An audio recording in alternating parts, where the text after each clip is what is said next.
반갑습니다. 코코파스입니다. 오늘은 책을 읽어드립니다. 책 1등. 첫 번째 책을 읽어드리도록 하겠습니다. 책은 생물과 무생물 사이. 음, 제목이 기대되지 않습니까? 우고카 시니치 선생님은 1959년도에 태어나셨어요. 굉장히 지금 치면 70이 조금 안 된 70이 가까이 가셨겠네요. 근데 고등학교 시절에 생명이 무엇인가가 궁금하셨던 모양이에요. 그래서 이제 그 관련 과를 가셨고 미국에서 공부하신 것 같고요. 그래서 일본에 다시 돌아와서 교수님 생활을 하고 있습니다. 분자생물학을 전공하셨는데 사실 생명이란 무엇인가를 알기 위해서 글을 파셨던 것 같아요. 그래서 그 관련된 논문도 많이 쓰셨더라고요. 그러고 난 다음에 좀 일반인들이 알려드리기 위해서 이 책을 쓰신 것 같아요. 40대 후반 정도에 쓰신 것 같아요. 상당히 그런 분이 참 멋있어요. 그 자연과학 하시는 분들은 그런 멋이 좀 있는 것 같아요. 그러니까 뭐랄까 직접적으로 우리 삶에 뭐랄까, 혜택이나 이득이나, 직접적으로는, 잘 없지만, 없을 수도 있지만, 사실은 있지만, 근데 우리 가슴 속에, 마음 속에 담겨 있는 그 호기심, 궁금함, 이런 거 있잖아요. 이런 거로 평생을 바친다는 건 쉬운 게 아닌데, 그 생명이란 무엇인가에는 밑도 끝도 없는 그 궁금증, 그러니까 인간이라면 다 그런 게 있잖아요. 강도는 좀 다르겠지만. 그런데 인생을 바친다는 이런 분 자체는 저는 상당히 그 자체가 그 궁금증을 가질 수는 있지만 그걸 인생을 바친다는 건 상당히 쉬운 일 아닌 것 같아요. 그런 관점에서 이 옥고가 신이치 선생님은 너무 멋있고요. 근데 이 책을 읽으면 와, 이분은 평생을 고민해가지고 이거 하나 알기 위해서 물론 이게 다는 아니죠. 연구도 많이 하셨겠지만 이게 큰 자를 찾아셨겠죠. 그죠? 이걸 알기 위해서 얼마나 고생하셨고 또 이걸 깨달았을 때 얼마나 기뻤을까. 뭐 이게 정답은 아니겠지만 그래서 이 책을 읽으면서 저도 어, 맞아, 그럴 것 같아. 이런 느낌 때문에 너무너무 좋았어요. 그래서 그 설명을 해드리려고 합니다.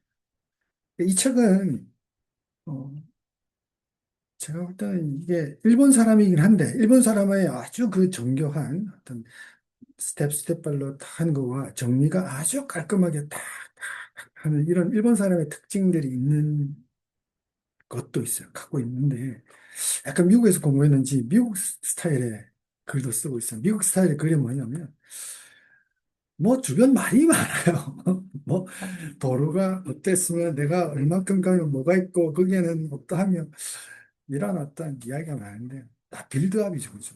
독자로 하여금 편안하게 하는 거죠. 이 책도 한 반 정도는 정말 신이치 선생님께서 하고 싶어하는 말 딱 내기 전에 반은 그 말 하기 딱 좋은 환경을 만들기 위해서 이런 상황 저런 상황을 이야기하고 있어요.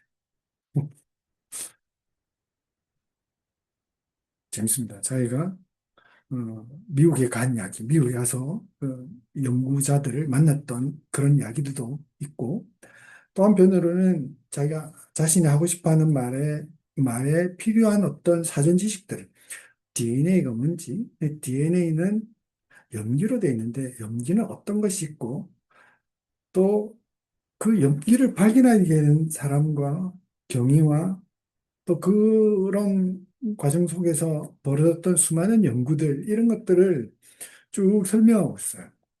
사실 그 말을 하고 싶은 건 아니에요. 그 말을 하고 싶은 게 아니라 정말 하고 싶은 말이 딱 한마디가 있어요. 많지 않아요. 진짜 딱 한마디예요. 그게 뭐냐면 이거예요. 정말 하고 싶어 하는 말이 뭐냐면 이거예요. 이겁니다. 보이십니까? 다이나믹 이퀄리브리움이라는 그 말입니다. 제가 괜히 영어로 써가지고, 그죠? 근데 영어로 쓰니까 이거는 영어로 좀 써줄 필요가 있겠다 생각돼요. 한국말로 하면 좀 느낌이 잘 안 와요. 이게 조금 전문 용어이긴 한데요. 다이나믹 이퀄리브리움이라고 하는데요. 사실 제가 요즘 연구하고 있는 부분이 이퀄리브리움이에요. 그냥 평범한 한국말로 해석하자면 균형 이런 거예요. 근데 왜 균형이면 다른 균형도 많을 텐데 밸런스라든지 이런데 왜 이퀄리브리움이라고 했냐면 이건 좀 생태학에서 또 특별히 거시 생태학에서 하는 이야기인데요. 우리가 일반적인 생태 환경이 있으면 기후 변화로 말 어떤 변화가 생겼다고 하시죠. 그러면 그 변화에 적극적으로 반응할 수 있는, 호응할 수 있는 어떤 생명체나 환경들은 급격하게 올라갈 겁니다. 생명 구조가 그쪽으로 쫙 올라가죠. 그래서 올라가다가 극한을 칩니다. 그럼 너무 과하게 돼요. 그랬다가 다시 떨어지겠죠. 그죠? 다시 떨어집니다. 그러다가 더 많은 쪽으로 와요. 그러다가 완전히 바닥을 쳐요. 그 너무 바닥 치니까 다시 올라오겠죠. 그죠? 이 진폭이 점점점 줄어들다가 이퀄리브리움 상태로 온다. 이거예요. 이게 이퀄리브리움 가설인 거예요. 근데 현대 매크로 이코노미지 가보면 요즘 이퀄리브리움이란 말이 잘못된 것 같아. 라고 해요. 뭐냐면 디스이퀄리브리움이라고 합니다. 비평형 상태. 요즘 거시 생태학에는 비평형 상태를 말하고 있어요. 이퀄리브리움이 사실은 아니고 늘 디스이퀄리브리움이더라고요. 근데 지금 말씀하고 있는 이 시니치 선생님이 다이나믹 이퀄리브리움은 우리가 말하는 이퀄리브리움도 디스이퀄리브리움도 아닌 다이나믹 이퀄리브리움이에요. 이거는 똑같은 이퀄리브리움을 쓰지만 아까 말씀드렸던 이퀄리브리움, 디스이퀄리브리움에 했던 이퀄리브리움의 개념과 다이나믹 이퀄리브리움은 좀 다른 거예요. 그러니까 이퀄리브리움과 디스이퀄리브리움이 다이나믹하게 이루어진다, 동적으로 이루어진다는 뜻이 아니라 이퀄리브리움의 개념이 살짝 다른 거예요.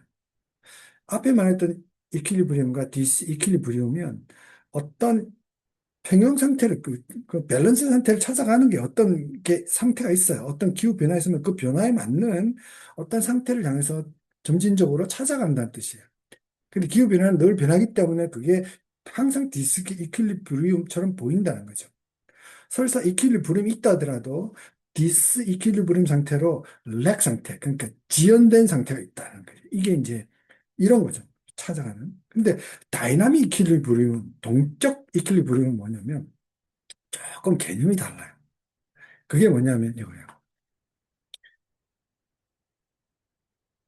모래성이라는 말로 설명해 드릴 수 있습니다. 그 개념을 설명하는데 이 신이치 선생님이 너무 그걸 가지고 잘 설명하신 것 같아요. 그게 뭐냐면 이거예요. 아주 쉬워요. 알고 나면. 바닷가에 파도가 칩니다. 올라갔다가 쓸려 내려갔다가 올라갔다 쓸려 내려갔다. 그러다 보면 그 모래사장에 모래성이 살짝 생기죠. 경사지가 그죠? 근데 모래성이 생기는데 그 모래성은 사실은 제가 어릴 때 갔을 때나 나이 들어서 갈 때나 또 내가 죽고 난 다음에 한참 지나도 그 모래성의 모양은 계속 유지될 거예요. 또 특별한 문제가 없는 한, 뭐 해안 사고가 사라지지 않는 이상 그거는 비슷한 위치에서 있을 거예요. 근데 그 모양은 바뀌지 않는데 그 안에 있는 모래 알갱이는 어떻습니까? 늘 바뀝니다. 한 번 파도 칠 때마다 바뀌고요. 한 번 몇 번 치고 나면 그 모래사장에 있는 모래 전체가 또 다르게 바뀔 수도 있어요. 물속에 쫙 깊은 데 갔다가 그 있는 것들이 다시 올라와서 돌아갔다가 늘 바뀝니다. 이게 다이나믹 이퀄리브리움, 동적 평형 상태입니다.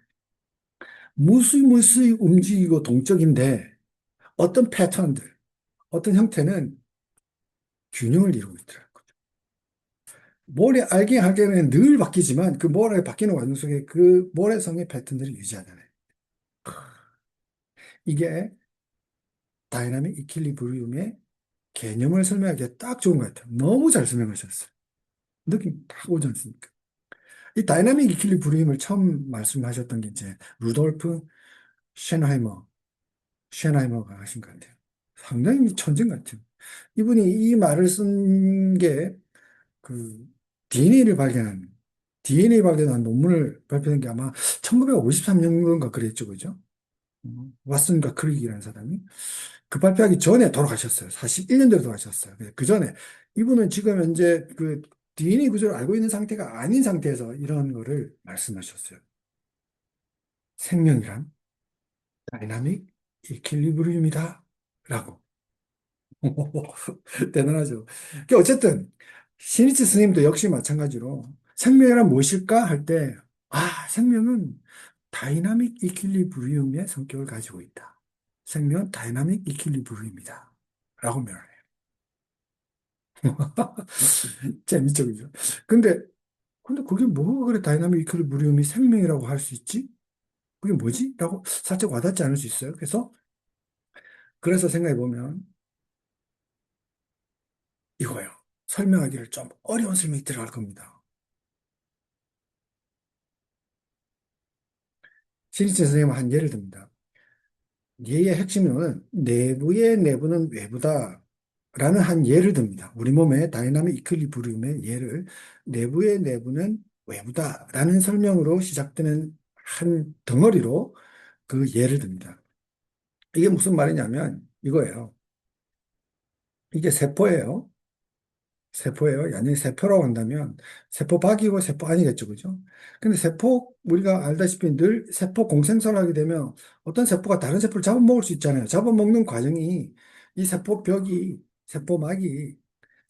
범벅하게 들어갈 수가 있어요. 들어가가지고 이거 뚝 끊어져요. 그러면 포가 되겠죠. 그죠? 포가 되죠. 이게 적은 소포 혹은 낭 이렇게 될 수 있겠죠. 그죠? 그 낭들이 생길 수 있는 구조예요. 그죠? 그래서 지금 우리 몸속에는 수시로 늘 이런 게 있다는 거예요.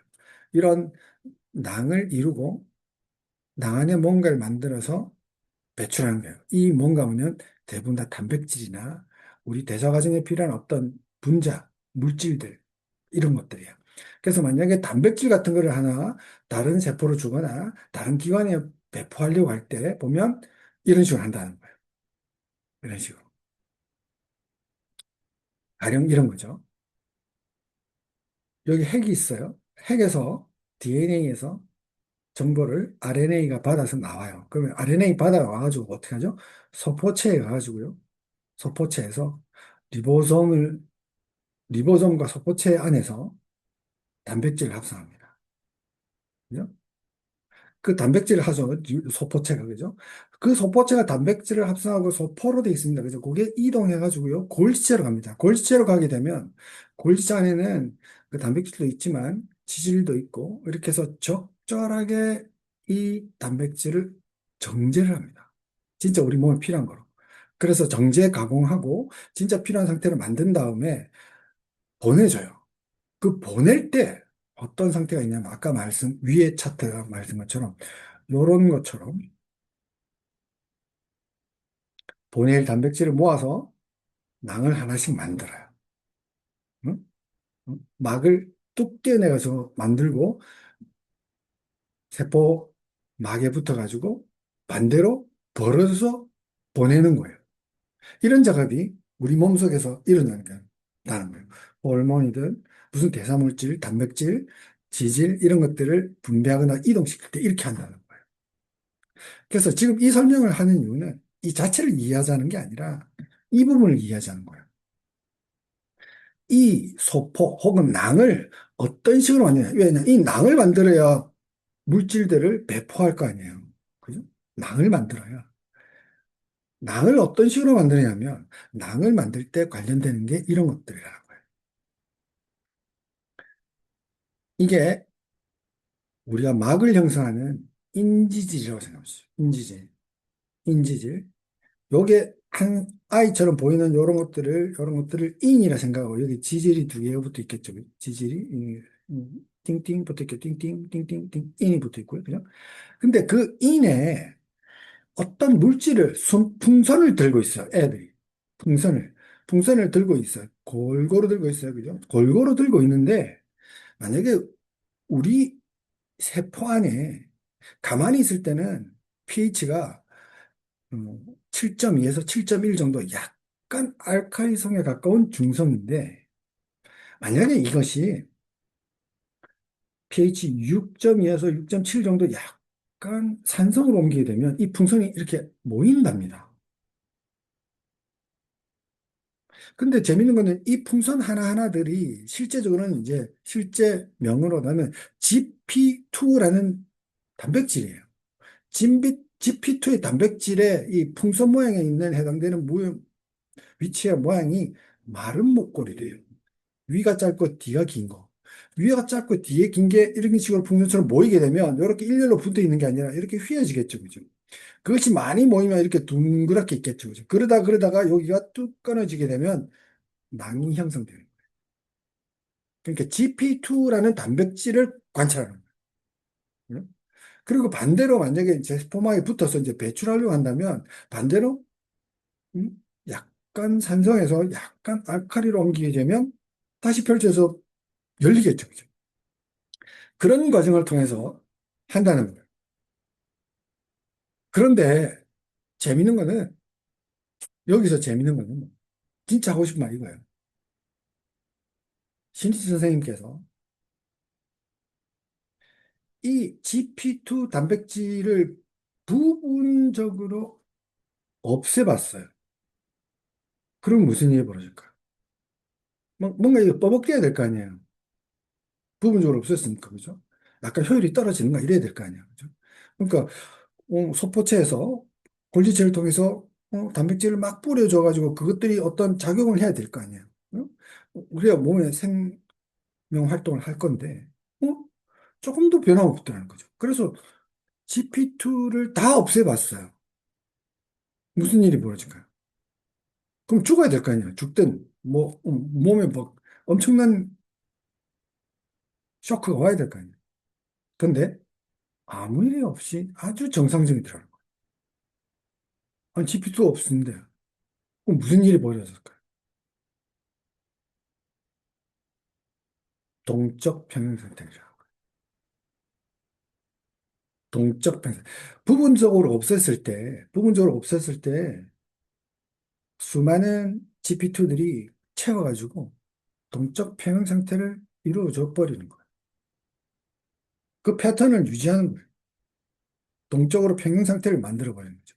싹글이 없어졌어요. 그러면 어떤지 하면 GP2 말고 다른 어떤 물질들로 그 동적 패턴들을 유지하는 우리가 알 수 없는 다른 어떤 방식.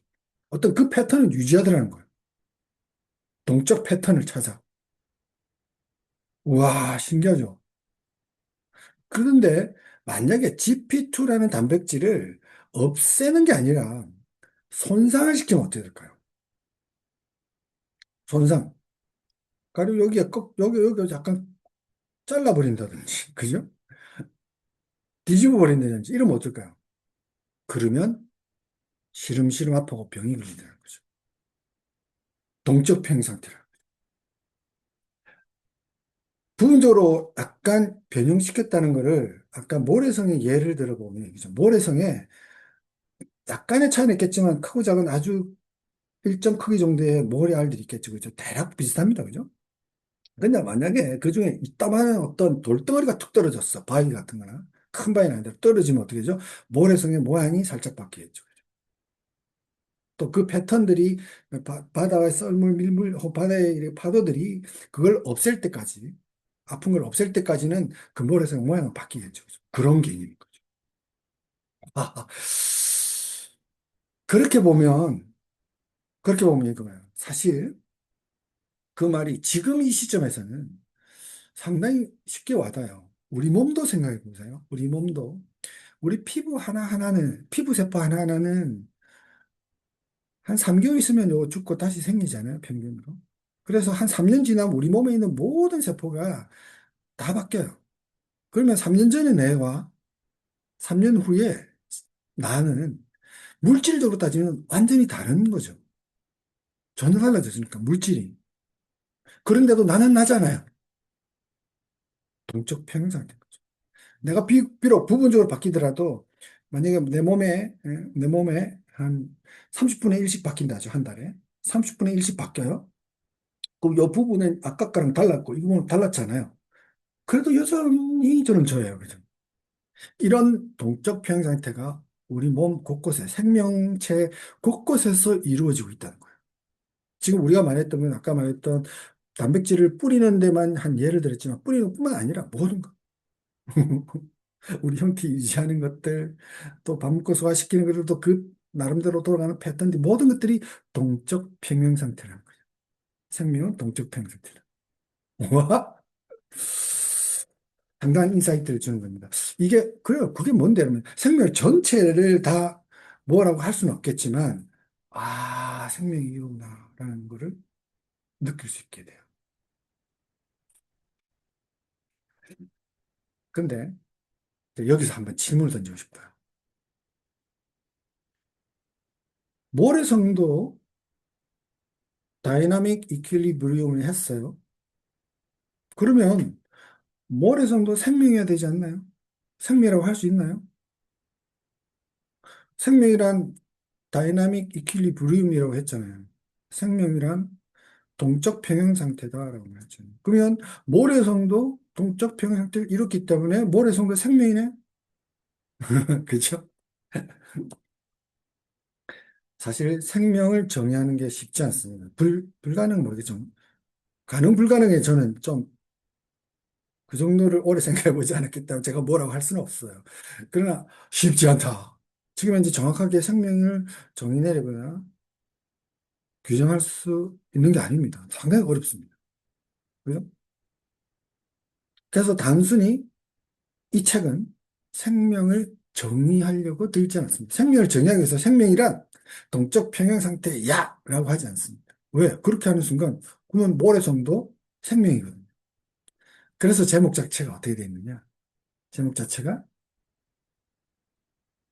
생물과 무생물 사이라고 되어 있어요. 생물과 무생물의 차이하게 되면 어떻게 되죠? 정의를 내려버렸어요. 차이하게 되면 생명은 동적 평형 상태다. 차이기 때문에 동적 평형 상태를 이루지 않은 것이 무생물이고 동적 평형 상태를 이룬 것이 생명이다 라고 해야 되잖아요. 그렇게 문제 되겠죠. 근데 사이다라고 하는 거예요. 그 말이 상당히 의미가 있어요. 무생물은 동적 평형 상태 아닌 것도 있고 동적 평형 상태 가진 것도 있어요. 근데 생명은 동적 평형 상태를 이루어야 해요. 그죠? 그러니까 동적 평형 상태라는 것이 무생물에서 생물 사이에 막 이어주는 다리 역할을 하는 것 같아요. 동적 평형 상태가 한두 개 있다가 그것이 얽혀섞이면서 어떤 생명 활동을 하는 메커니즘, 혹은 기자, 혹은 유기체가 되지 않나. 라고 하는 인사이트를 주는 거예요. 이제 느낌이 오시나요? 왜 동적 평형 상태다, 생명이? 우리 몸은 동적 평형 상태를 이룬 거예요. 와, 재밌지 않나요? 어쨌든 이런 신이치 선생님의 이런 동적 평형 상태에 대한 이렇게 일반인들을 이해할 수 있도록 이런 책을 써줘서 너무 감사하고 이 책도 그 관점에서 한번 다시 한번 천천히 읽어보면 굉장히 재밌습니다. 느낌이 좋습니다. 지금 저는 이렇게 짧게 여러분한테 이렇게 말씀을 드렸는데요. 한번 기회가 되면 천천히 하나하나 다 읽어보시면 아마 좋은 시간이 될 것 같습니다. 첫 번째 책은 여기까지 하겠습니다. 감사합니다.